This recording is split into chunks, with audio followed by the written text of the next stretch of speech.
Hey guys, Martin here bringing you a Dragon Ball Z Dokkan battle video, and so to paraphrase a popular meme, the fumble of AGL Dirty Fireworks Vegeta is something that should be studied, and so we are going to go ahead and do that in this video here.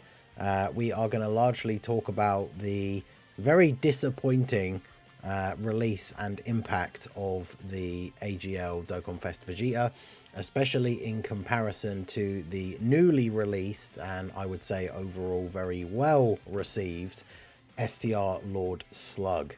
We're going to take a look at both the units, talk about what they do, their impact on the meta, talk about their, the whole release as a package. So we'll talk about the banner units and a couple of other things as well. So Vegeta, obviously, technically the first Dokkan Fest since the sync officially began.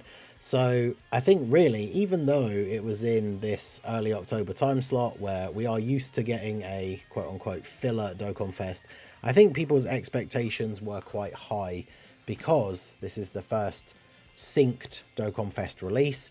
Obviously the first release to have the pity coin system, which we won't talk about their banners necessarily because I think both of their banners were equally like kind of disappointing, right? There was like the new featured unit, the banner unit, then there was like one DUR that I think was still pretty good and meta relevant. Then there was like an Easy A character, well, technically Super Easy A character on Vegeta's banner, but we don't yet know, without seeing the rest of the Slug celebration info that's going to be forthcoming in the next few days, I would imagine. We don't know who the Easy A for his celebration is going to be, so we can't rank them off of that entirely. Now, obviously, even things like Easy A's coming out later in the celebration can help with the overall impact of a release. So I guess in theory you could argue that we could wait a little bit longer to talk about Slug versus Vegeta because we don't have the rest of the releases for Slug, and if he doesn't get an Easy A that helps him out as part of his celebration, that would obviously be a mark against him, I guess. But then at the same time, with the way he stacks up to Vegeta,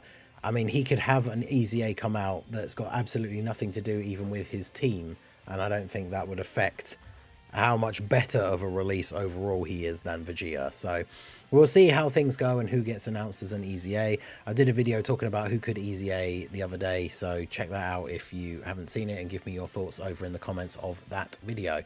But yeah, Vegeta, expectations were high. The worldwide celebration, regardless of how you feel about the overall celebration, a lot of people disappointed with the content and the pacing and stuff like that. The one thing I think basically everyone can agree on is that the summonable units were all really, really good, right? The four main headliner LRs for the worldwide celebration were all very good, very strong units. I think all of them are what they've got to be. I mean, people vary and go back and forth over the exact placements, and I haven't done a proper LR tier list since the worldwide, but like all four of the new LRs, I would say were probably top 5 on release, right? Top 5 units in the game, maybe top 10 at like the minimum. So that's obviously very, very good. Now the thing is, when it comes to the release of this Vegeta, were people having high expectations for this unit unrealistic? What did we get in this time slot in years previous? So if we take a look at last year, the Dokkan Fest that released at the beginning of October, bear in mind we're going by the JP schedule, because obviously now that everything's synced, like this is what that time slot should be going forwards. So we got the INT TOP androids. Now these guys at the time that they released, they weren't super crazy, especially because with the way their team was set up, like we hadn't yet gotten the 9th anniversary, so we hadn't gotten the Easy A's for all the reps of Universe 7 characters, which of course, like by the time this unit came out on Global, and we'd seen a bunch of the stuff that had happened for the anniversary or was going to happen already, these guys were very clearly going to be a solid future investment. And then of course we ended up getting so many Easy A's during the anniversary that the optimal Universe 7 team, especially after the release of the Tech UI Goku as well for Tanabata and at the end of the anniversary on Global, the most optimal version of the Universe 7 team doesn't even really use these guys on it anymore. But on release, they were certainly a solid unit. Their team could use some help, but they were decent. Obviously getting the damage reduction after supering, having the support and everything, like they were pretty solid. I think it's hard to say. I wouldn't say they were a really good release. I was going to say, is it hard to say whether they're better than Vegeta on release in terms of impact on the overall meta? I would probably say yes, but I'm not too sure. I mean, let me know if you think Vegeta on release is better than these guys on release. Let me know your thoughts in the comment section. But the year before, in this time slot, we got Path to Power Kid Goku. And Path to Power Kid Goku was really good on release. The Dragon Ball Saga team, obviously has not ever been like the best team in the game. But this guy was really good. His team was good, including Youth and Exploding Rage meant there were some other good characters on the team as well. He could hit nice and hard. Giving everyone damage reduction. It's like one of the first times that this had been a thing, I believe, right? Where unit was giving everybody else on the rotation damage reduction. So on release, this guy was really, really good. I definitely don't think it's a stretch to say that on release, he's better than Vegeta was on release in terms of what's going on in the meta at the time. This guy was pretty good. And then the year before, in 2021, we got the Tech, Kale, and Caulifla. These guys were pretty good on release. I had a look at their, like, to pull up the pages, I was looking back through the timeline. Their celebration had a bunch of decent easy A's. I think because obviously it was originally a Christmas Global First, this celebration also gave JP, like, the hit easy A and stuff like that. So the Universe 16 was relatively good at the time. The leader skill, I don't think the categories had been as fleshed out as they are now, but Bond of Friendship and Rapid Growth was a fairly decent team. These guys were okay on release. I don't think they were anything necessarily crazy, but again, you could probably argue that they were better than Vegeta in terms of impact on the meta on release. Even at a push, I would say about the same level of impact maybe. So I would say, whilst we've never really gotten a TUR come out in this time slot that's amazing and like the best unit in the game. I mean, I don't know. I can't remember at the time. Were people calling Kid Goku the best TUR in the game at the time? I think he was definitely very good in the meta. But yeah, so it's not wrong to expect that the unit that we get in this time slot should be pretty good. Especially after, again, as I say, in terms of summonable units, the Worldwide Celebration giving us some of the best units that we've had in the game so far, right? Outside of like Beast Gohan. So yeah, what is the deal with Vegeta? Why is he so bad? Why did he not have a great impact on the meta? So he has an entrance animation, which is fine when facing one enemy. That is most of the difficult events in the game. He has the orb changing, and he is a nuking style unit. Attack and defense 50% per key sphere obtained. But then why is this here? Up to 500%. So once you've picked up 10 orbs, any orbs you pick up past that don't do anything, right? He changes key spheres of a certain type other than AGL to Rainbow. He reduces damage received by 30% and has a chance to dodge 18% with an AGL key sphere obtained or 5 or more key spheres in total. And then he gets extra dodge chance and damage reduction when attacking if HP is 50% or more. So at 50% or more HP when he attacks, he has 48% dodge, 48% damage reduction, which isn't bad, but the thing is, he is a stacking unit and he does not stack very quickly. He can do additional supers, but I remember doing the 55% showcase for him, and like the attack stats that he was hitting are incredibly low. It takes him quite a long time to build up, and even with 48% damage reduction, his defense does not get up to be particularly high very quickly. Like eventually it will because he's a stacking unit, but it takes quite a long time for him to be stacking.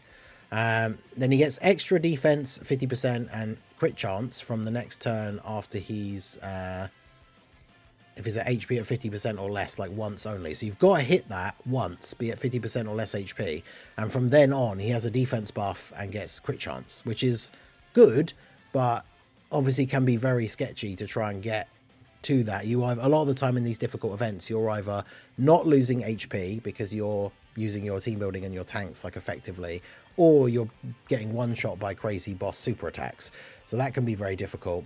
And then once he's done 5 or more super attacks, he has a turn where he changes all of the orbs on the field to AGL, which is a once only ability, yet is nerfed by the fact that he can only get 10 orbs worth of buff. So the other 13 orbs, because the entire orb field, if you get an orb change, 23 orbs, those other 13 extra orbs are completely wasted. The only thing they do is they'll give you more of a heal, right? Like if you are on low health, picking up the full orb field with him is good.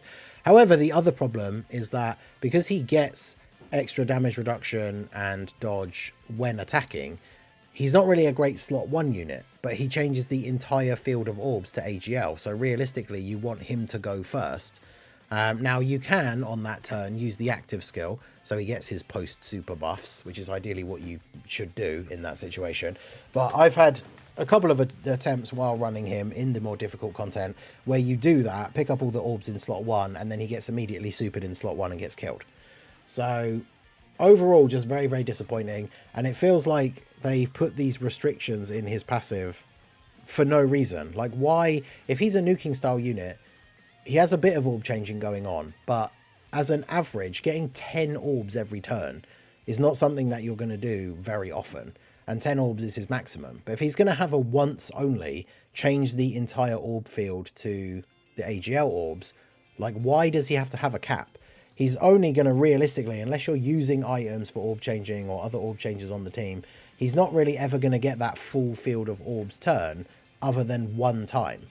And if you look at the numbers that he does do, on the turn where he gets 23 orbs, if this didn't have a cap, that would be a really nice turn for him. Big defense, big attack stat, but that would be it. And then it's only one turn.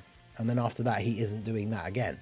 So I don't think even giving him no cap wouldn't suddenly make him like one of the best TURs in the game. So keeping that off of him, very, very confusing as to why they would do that. Whereas when we look at Lord Slug, I know we've been making a load of videos about him because he's just come out, so I'm not going to go over his full passive in great detail, but he gets his entrance animation as long as you have the right team set up. And then he has 66% damage reduction. He builds up his passive just by attacking. So like I've seen this guy at even my 55% one, getting up to like 500 or 600k defense start of turn with 66% damage reduction. Means he's able to tank really, really well. He raises attack and defense on super. He gets an additional in his passive. He has a scouter built in after he's taken some hits. He can recover HP at the end of the turn. He has a domain. Like, Vegeta doesn't have any of these like special mechanics. He's just a nuking style unit who they then nerfed his nuking potential, which really doesn't make a lot of sense. This guy is, I would say, arguably at the moment, one of the best like Dokkan Fest TURs in the game, especially if we're talking about like easy A's excluded. He is one of, if not the best TUR in the game at the moment, and he released right after this Vegeta. So the up and down between worldwide to Vegeta to this guy is absolutely crazy. Like, just in terms of his kit on paper, as soon as we saw the details for this guy, it's like, okay, he looks really good. Whereas Vegeta was very questionable even from seeing his info. And funnily enough, the first Inhuman Deeds 170 lead category leader, but Vegeta also suffers from the same problem as like Broly units, where he's an extreme unit, but he doesn't work super well on extreme teams because he's not sharing a lot of these links and stuff like that. And then his plus 30% to Dragon Ball Seekers or Pure Saiyans, which massively limits an extreme category like Inhuman Deeds. Whereas then Slug comes out, leads Inhuman Deeds, a new category which includes some interesting character options and movie bosses, and then has Terrifying Conquerors or Space Traveling Warriors, which a lot of the Inhuman Deeds and movie boss characters are. So his leader skill is much, much better as well. And then the other thing to really underline how bad of a release Vegeta is compared to Slug is if we take a look at their banner units. Kui is terrible. The funny thing is, I didn't even do a showcase for this guy. I did pull him when summoning for Vegeta, and I don't think I've actually used him other than like link leveling him, which I actually can't even remember if I have finished link leveling him. But I think my only uses of him are on the link leveling team. He is not very good. He has dodge chance. He gets extra dodge chance and builds up if you get status effects on the enemy. He can get extra dodge chance and like crits if you're on low HP. He has a scouter if there's a Namek Saga ally in the same turn, which is good because scouter ability very good, but like that's kind of all he does. He's a banner unit that doesn't really work well with the unit he released with, which I think is always a bad decision when Dokkan releases these new units with banner units. The banner unit should help buff the unit that came out for that celebration, right? The unit that they're on the banner with. And if we look at the links, like these guys only share, with Vegeta, he only shares Brutal Beatdown and Fierce Battle. So no key for a start. He's not a support unit, so he doesn't, when he's on the turn, he doesn't do anything to help Vegeta. He doesn't create any extra like rainbow orbs to help Vegeta pick up more orbs. He doesn't really do anything to help out the team. So even if he was really good as a solo unit, he doesn't do anything to help Vegeta, which even if he was good and like a really solid banner unit, it doesn't really help Vegeta very much, even though it would help out the team overall a little bit more. Whereas we get the banner unit for Lord Slug, which is the Lord Slug minions, Anguilla and Metamacha. And these guys, I mean, straight away off the bat, they support demonic power. They support extreme class allies, and then they give extra support to demonic power. So they give Slug a massive buff, 60% defense, 30% attack and 2 key. They have built-in chance to dodge, and they build up stats. They can additional super a whole bunch of times. Once they've supered a certain number of times, they just keep supering more and more. If there's an Earthbred Fighters enemy, which there very often is in these new content that's coming out where we're fighting superclass enemies, like these guys are not only considerably better than Qui just in a one-to-one comparison, but they directly help out the unit that they release with. They share, I think it's like 4 links with him, including things like First for Conquest. I think you have demonic ways as well, don't you? Yeah, so these guys share like some good links with Slug. They support him. It's one of those things where if you have the banner unit, maybe some very difficult content options would be ruled out, especially if there's like a physical boss. But like if you're building a Slug team, you're probably putting these guys on the team. Whereas the most optimal build of a Vegeta team wouldn't have Qui on it. In fact, the funny thing is, one of the most optimal build, one of the best builds that I used, like when I was testing out his team in some difficult events and stuff, one of the builds that I was using for the Scout of Vegeta is a team with him and then like some Brolys and like, you know, Blue Evolution LR Vegeta and stuff like that. So he doesn't even really, when it comes to like Namek Saga, which this guy wants to be run with, which of course, I mean, the new Vegeta will count for that, but his team isn't really even a Namek Saga team. So this guy just isn't good on the Vegeta. He's not good in general, but he's not particularly good on the Vegeta team. Whereas these guys are what a banner unit should be, where not only are they solid enough to like hold their own while giving support, but they massively support the actual unit that they came out with, not just with the support they give from their passive, but also their links. Because again, like you can have a banner unit come out that is giving support to the new unit because they're giving, say, category support or extreme class support or something, but then they don't share like any links with them outside of Fierce Battle. And whilst that still can be beneficial for the team, it's not the ideal scenario, whereas these guys are supporting and sharing some actual good links. Like Thirst for Conquest gives a decent amount of attack and defense, Demonic Ways gives attack and defense and key. Obviously Fierce Battle is there for the extra attack. I think, is it Nightmare is the other one that they share with him? It's either 3 or 4 links. Yeah, Nightmare, which is another 15% attack. So they share some decent links, and then they give him 60% defense as it is anyway. So, honestly, no one will really know the reasoning behind it. It's very strange to go... Maybe Vegeta was just designed way earlier on in the year or something. But to go from the level of characters that we got for the Worldwide Celebration to the Vegeta and then to Lord Slug is a very strange dip in overall quality. So let me know what you guys think down below in the comment section. What do you think went wrong with Vegeta? Give me your thoughts. I know it's too late now and this guy just will be lost to time. He'll age out very, very quickly. If not, I mean, he's not great as it is right now. So what would you have done to make Vegeta better outside of like removing the cap? I think that's a given. But let me know what your thoughts are on Vegeta. How did they fumble him so badly? Let me know your thoughts on Lord Slug. Obviously, he is very, very good. I will be putting out a top 10 TURs tier list fairly soon. So whether that will go up before this video or not, I'm not sure yet. I need to sort out my schedule for the videos releasing. We've got to get ready for that Heroes live stream as well. But yeah, let me know what you guys think of Vegeta and Slug down below. Slug, obviously, I think very, very good. What happened with Vegeta? Who knows? Let me know your thoughts down below in the comment section. So that is going to be it for the video, guys. This has been the Masked Ningen. Smash that like button, subscribe to the channel if you are new. Check out the links down below, and I will see you all again soon. Have a good one.